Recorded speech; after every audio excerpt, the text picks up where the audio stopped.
Hey, everybody, what's up? Welcome into Best on the Board here at The Athletic. It is Thursday. We've got week 6 of the NFL kicking off tonight. Week 7 of college football already underway, and we've got a big full weekend ahead.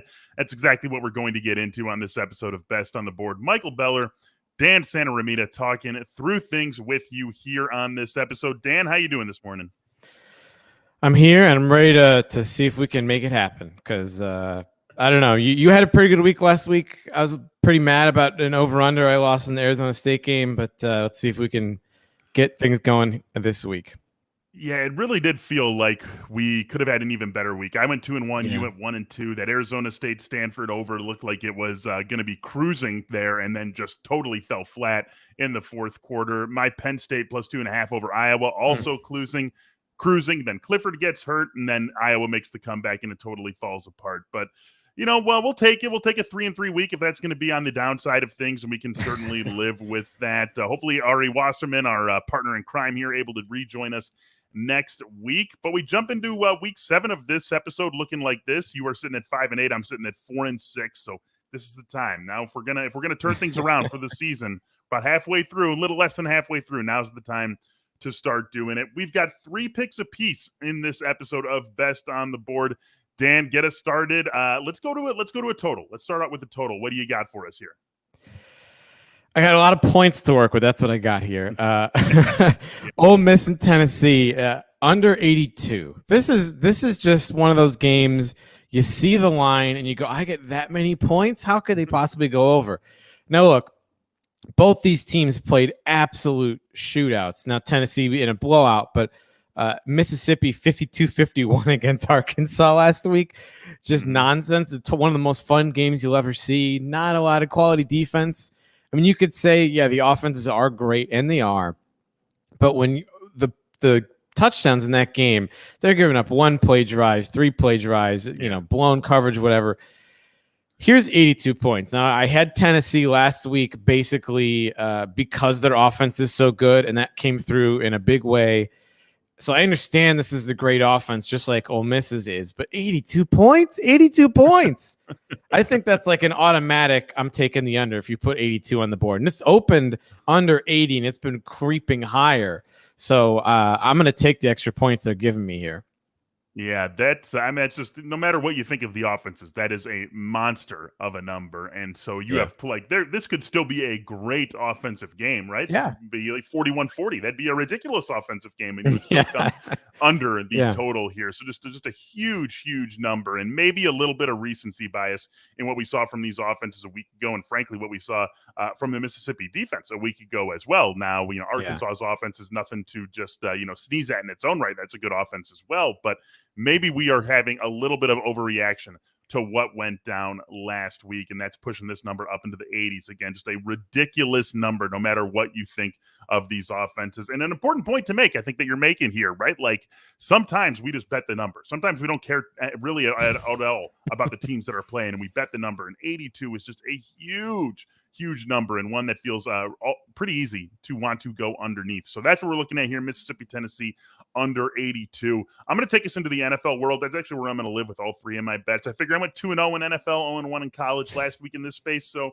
let's stick to NFL, and maybe I'll jump back into the college world next week. The week 6 Thursday night game, Buccaneers and Eagles. Bucs are 7-point favorites. I really like this one, Dan. Give me the Bucs all day at 7-point favorites against the Eagles. Just the better team. I mean, just flat out comfortably the better team. And I keep circling back to the Eagles and wondering why they're getting any sort of respect whatsoever. I mean, this is a team that, put up a 32-6 win over the Falcons in week 1 and really haven't done anything since then to impress us very much. And so I just keep coming back to them. Sure, it's a short week. Sure, they're the home team, but Tampa is Tampa, and this team really hasn't been slowed down at all this season, with the exception of their game against the Patriots, a game that they won 19-17, and obviously there was some emotion going into that game for both sides of it, but that's the only time that we've seen this Tampa Bay offense get slowed down whatsoever this season. And so I don't think Philly's going to do that. I think if Philly's going to keep this within the 7, they're going to have to play just as good as Tampa does offensively, just as efficiently, or at least, relative to what these teams are capable of doing. Philly might even have to play better than Tampa to keep this game within a touchdown, and I just don't see it. I don't see it with the way Tampa's offense is going, with the way that they have gotten a whole lot out of the run game the last couple of weeks with Leonard Fournette taking over as the clear number one back, and I'm going to talk about him in a second here. I just think that this offense really is clicking in a way that makes them incredibly hard to slow down. So then how does Philly really keep this close? Jalen Hurts has got to take advantage of a secondary that's really just been flat out bad this season. I mean, that's true about Tampa. If they have a weakness at all on this team, it is the pass defense. And so Jalen Hurts has to take advantage of that weakness of this team if they're going to keep this game within 7. And I'm just not sure that this team is built to do that.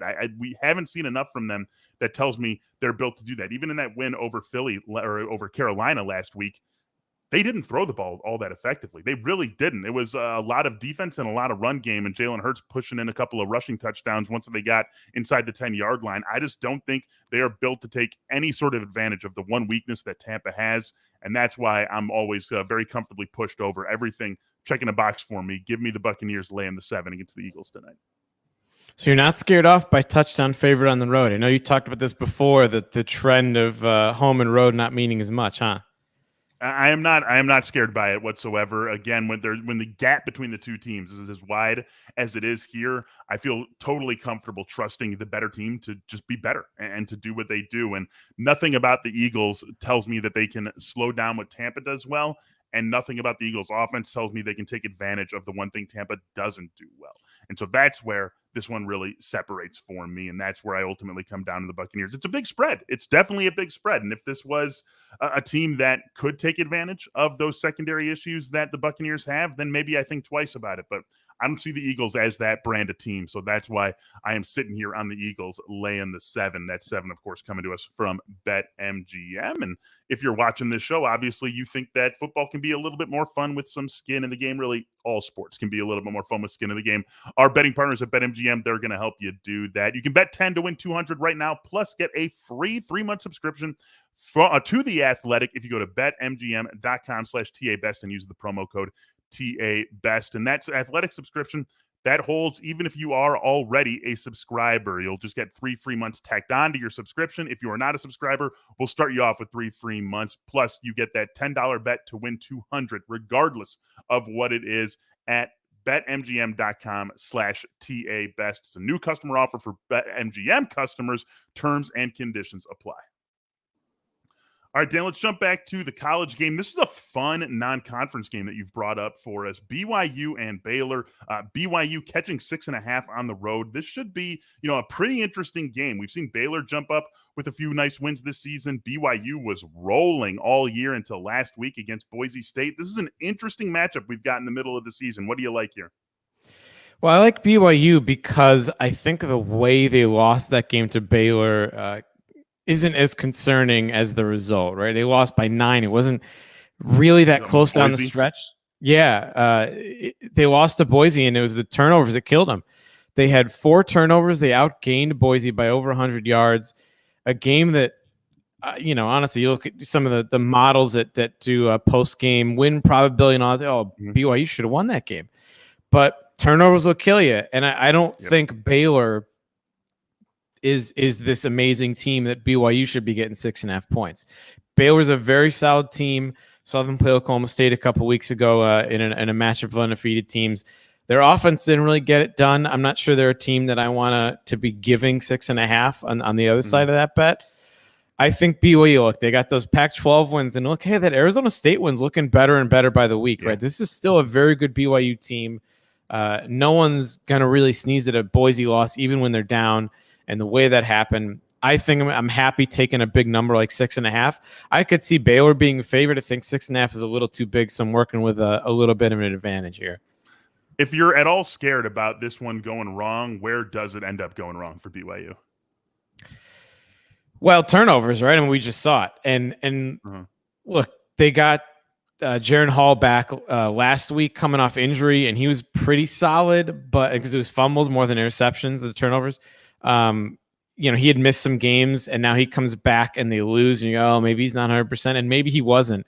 But I think this is a BYU team with a balanced pass and run attack that, Baylor is a team that I don't think they have the prolific offense. This isn't Robert Griffin playing quarterback. This is a really solid defensive group. And you look at a lot of the scores, it's been low scoring. So I think 6.5 is a number. Again, like I could see Baylor being a 3.5 point favorite, but you give me a little more room, and I think it's a bet worth jumping on. And to be honest with you, a lot of the spreads the last couple of weeks, man, they're like right on the money. You'll go, that seems kind of close. Like this is when I go, all right, I have some form of an advantage, at least of what I think, and went with BYU. But yeah, it's been tricky out there to find some lines, but I'm going with this one. All right, let's get back to the NFL. Let's talk about Chris Godwin for a second. He's got a catch prop tonight. Over 5.5 catches is where I'm going. So the prop is set at 5.5, and this is one of the few props that you can find that's at -110. Dan, so many of the shops, BetMGM included, are starting out props at -115, starting out player props at -115 on either side, and I'm just sort of, preternaturally not going to try to pay that sort of juice on a prop. It just feels like a losing proposition over the long run. So when I see something sitting at 110 that I feel like is a fair 110 bet, it's something that I'm going to try to get behind where I can. And I do like Godwin to go over the 5.5. He is on the injury report. Sounds like he's going to play. So obviously be sure to check that. But this is really all about volume for him, Dan. Chris Godwin has had 3 games this season where he's had at least 7 targets. In all 3 of those games, he's gone north of 5.5 catches. 6 catches back in week 3, 7 catches last week, 9 catches in week 1. He's had 2 games this season where he hasn't gotten to that target number, and in both of those games, he came under the 5.5. He had 4 catches on 5 targets in week 2. He had 3 catches on 5 targets in week 4, and that was the game I referenced earlier against New England, a 19-17 low-scoring game, something we are not expecting at all between the Buccaneers and the Eagles tonight. Chris Godwin, going back to his 2019 breakout season, has been one of the highest catch rate players in the NFL. This is a guy who, by both the routes he runs, how open he gets, and the catch ability that he has, is always going to be a high catch rate sort of player. So that's why I say it comes all down to volume. If he gets 7 targets, he's getting 6 catches. That's just how Chris Godwin plays. That's how his game plays. That's what the Buccaneers ask him to do. That's where they line him up. Those are the routes they ask him to run. These are high percentage routes, and he is a master at running those routes and getting open. So I really feel like this is just about volume. If I'm going to get into trouble with this one, it's going to be because, they focus more on Mike Evans, right? They focus more on Antonio Brown, and those guys are the top 2 target getters in this game, and Chris Godwin ends up not getting up to the 6 or 7 target mark that I'm looking for here. Or maybe his injury is a little bit more serious than the Buccaneers are letting on, and he's just not quite at 100%. That's where I'm going to get into trouble here. If the volume is there for him, and again, this is a game that is an over-under of 52.5. It was at 51.5. It's been creeping up over the last couple of days. We should expect high scoring. We should expect volume. And even with Leonard Fournette doing what he's doing, Tampa's always going to be a pass-first aggressive team. Any Bruce Arians coach team is going to be a pass-first aggressive team. I think the volume is going to be there for Chris Godwin. That's why I've got him going over the 5.5. And again, you love seeing that -110. So many shops are living at -115. So we get the juice down a little bit. It's something that we want to jump on. We've got 2 more picks, 1 more pick a piece here. Dan, excuse me. And I've just got Chris Godwin on the brain. Clemson. Winless against the spread so far this season. And yet they still come in with these big double-digit spreads week in and week out, and they're not covering them. Frankly, they're not coming close to covering them, and here they are with another one, Syracuse +14. Let's hear it for the Orange. Yeah, and honestly, this one is like, I'm at the point, I'm like, they have to finally wake up at some point, don't they? Because I played Clemson. They may not, yeah. I played Clemson a couple weeks ago against Boston College, and it came through easily. I thought Boston College might win that game in the 4th quarter. Here's the thing. Clemson's offense stinks, right? This is too big of a number for an offense that's not good. Yes, they still have a ton of talent up and down the roster. Their defense is great, but they can't cover because they can't score. They can't cover big numbers because they can't score big numbers. Mm-hmm. So I just don't understand why there hasn't been more movement on the lines. I get Clemson. It's the big name.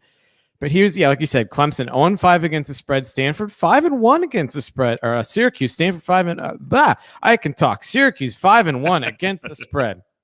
And here's the thing: is Syracuse has actually played Clemson pretty well. They're 5-2 against the spread in their last 7. Although, of course, this is the smallest spread this one's seen in a while, which is crazy when you think about it. They've been seeing spreads of 4 touchdowns and covering those.